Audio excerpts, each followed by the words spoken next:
devastating earthquake in Afghanistan's southeast. Reports as many as 1,000 people have been killed. Aid and rescue workers scramble to assist those affected. Moscow warns Lithuania's citizens will suffer after a rail ban to parts of Russia, but the US says it's committed to defend the fellow NATO member. Sri Lanka's Prime Minister says its economy has completely collapsed and the government can't even pay for oil imports. And Australia's energy market operator to end its control of the market. Has the threat to East Coast supplies eased?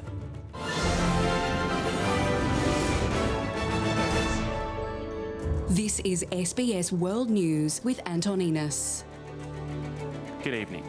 The death toll from a 6.1 magnitude earthquake in Afghanistan has grown to at least 920, and the number of casualties is expected to rise even further as information trickles in from remote mountain villages. Local authorities say so far more than 600 people have been injured. Most of those killed were in the eastern province of Paktika near the border with Pakistan, but the nearby provinces of Khost, Nangarhar and Paktia were also hard hit.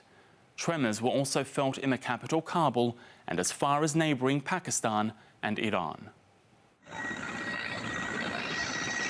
Footage from a local news agency shows a helicopter landing in Paktika, the Afghan province hardest hit by the earthquake. The Taliban tonight calling on the global community to step in. Abby O'Brien, SBS World News. And a Department of Foreign Affairs and Trade spokesperson told SBS the Australian government extends its deepest condolences to the families of those who have been killed or injured as a result of the earthquake in the province of Paktika, southeastern Afghanistan.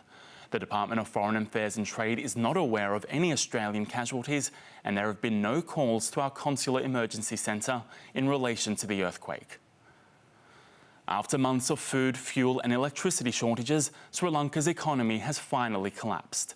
Prime Minister Ranil Wickremesinghe made the announcement in Parliament saying there are signs of a possible fall to rock bottom. Among them, an inability to even pay cash for imported fuel due to heavy debts. Officials from the International Monetary Fund are now visiting Sri Lanka to discuss a rescue package. Mr Wickremesinghe hopes a staff-level agreement will be reached by the end of July. The death toll from monsoon floods in Bangladesh and northeastern India has risen to more than 100 people as heavy rains continue to batter the two countries. Prime Minister Sheikh Hasina inspected the flood-hit area of Sylhet by helicopter as rescuers and the military work to help millions who remain trapped by rising floodwaters.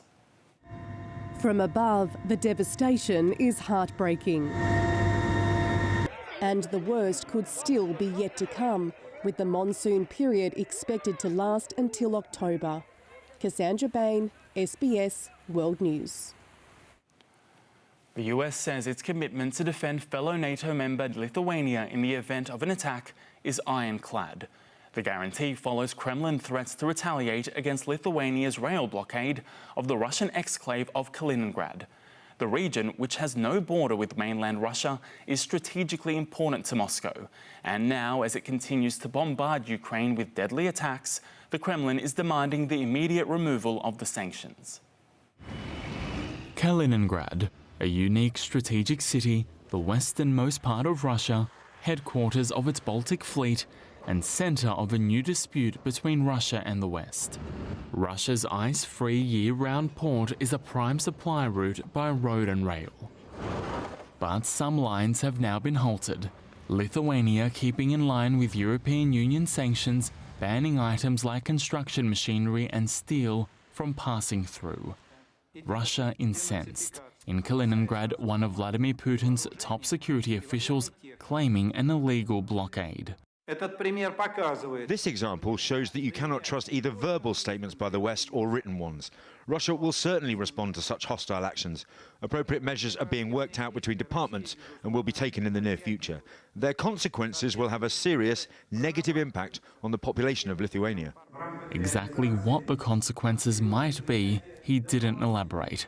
Lithuania, also a NATO nation, warning any potential military action will draw a response from the entire alliance.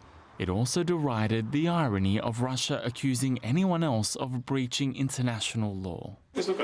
There is an attempt to dramatise the situation. Passengers and non-sanctioned goods are still passing through. That means there is no blockade. Kaliningrad is something of a historical anomaly. Once part of what was called East Prussia, it was taken by the Soviet Union from Nazi Germany at the end of World War II.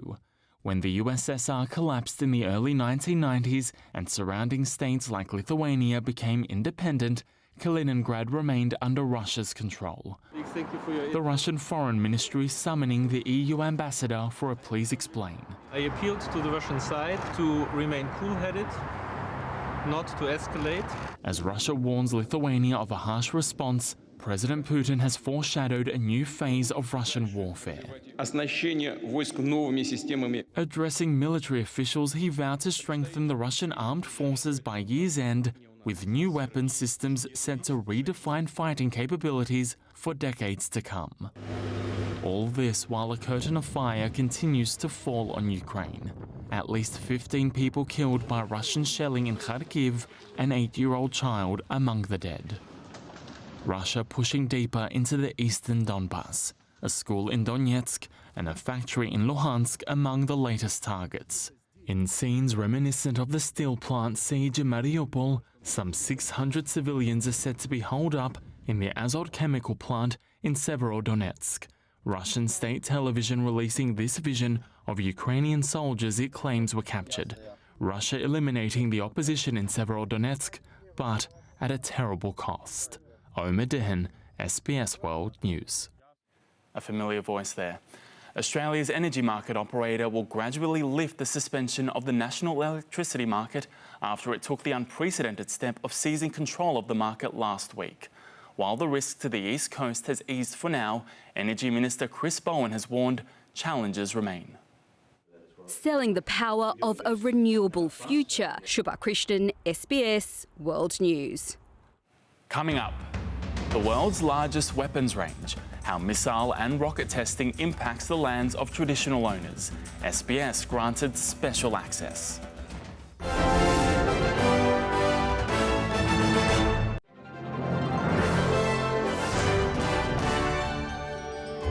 Former US President Donald Trump was directly involved in a scheme to overturn the 2020 election results, according to evidence heard at the fourth hearing into the attack on the Capitol.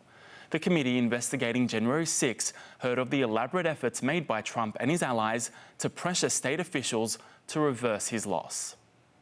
Arizona's Republican House Speaker Rusty Bowers was a staunch Trump supporter, but his loyalty had a limit. Ms Freeman telling the committee, to this day, there is nowhere I feel safe. Abby O'Brien, SBS World News. The Woomera Prohibited Area in South Australia is used by the military to test state-of-the-art weapons. It's also home to cultural areas of huge significance to the Gugutha traditional owners. SBS World News is the first media outlet on record allowed to film inside the range's red zone, documenting efforts to protect these sites from military activities. SBS Science reporter Steve Trask travelled to Gugutha country inside the Woomera Prohibited Area to file this report. These trees are sacred to the Gugutha people of South Australia. Inside the Woomera Prohibited Area, Steve Trask, SBS World News.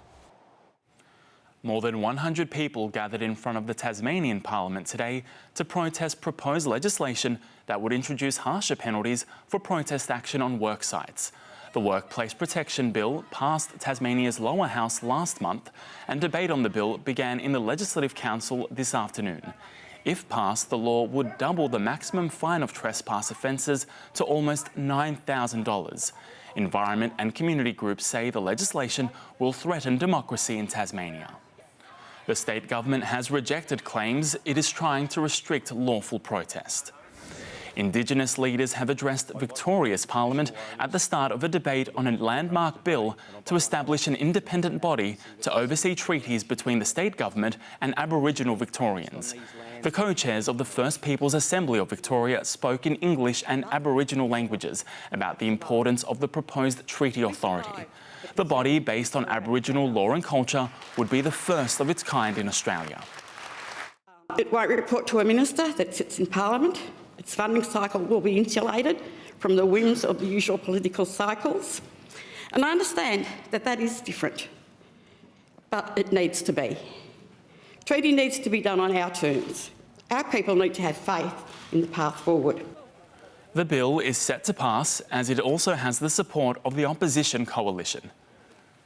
Checking the local share market now, which couldn't hold on to yesterday's gains, instead ending lower for the 10th time in 12 sessions. The All Ordinaries Index fell 18 points, reversing the gains from the morning.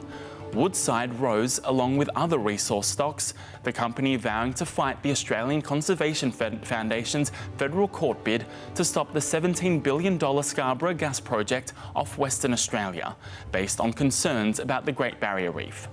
Buy now, pay later firm Hum Group continued to dive after most directors agreed to step down following the collapse of a deal with Latitude Financial.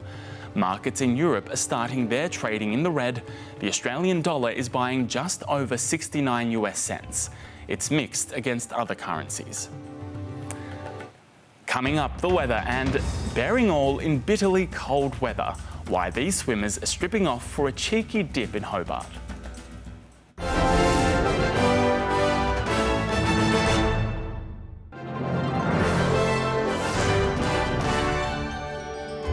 To the weather, and in the major centres, sunny in Darwin and Brisbane, overcast in Sydney, Canberra and Melbourne, showers developing in Hobart, partly cloudy in Adelaide, showers in Perth. Looking further afield, fine in Wellington and Samoa, cloudy in Noumea, overcast in Tahiti. In Southeast Asia, cloudy in Denpasar and Jakarta, thunder in Kuala Lumpur, a few showers in Port Moresby. Further north, thunder in Hanoi, fine in Hong Kong, rain in Seoul, drizzle in Shanghai. Heading west, fine in Beirut, windy in Delhi, clear skies expected for Jerusalem and Tehran. To Europe, overcast in Berlin and Istanbul, drizzle in Madrid, rain in Moscow. In Africa, cloudy in Algiers, fine in Cairo and Casablanca, cloud in Lagos. In South America, rain in Asunción, partly cloudy in Bogota, showers in Santiago. And for North America, showers in New York, rain in Washington, a few showers in Havana. About 2,000 people stripped naked and plunged into Hobart's Derwent River at dawn this morning, celebrating both the end of the Winter Solstice Festival and the Dark Mofo Festival. It's billed as an opportunity of renewal and resurrection for those who take part. The Dark Mofo Nude Solstice Swim began in 2014 but was cancelled in 2020 because of the pandemic. The air temperature at the time of the dip was about 5 degrees and the water a balmy 11 degrees. Oh, braver folk than I. That's the world this Wednesday. The SBS News website has all the latest stories, and get news anywhere, anytime with the SBS News app. Good night.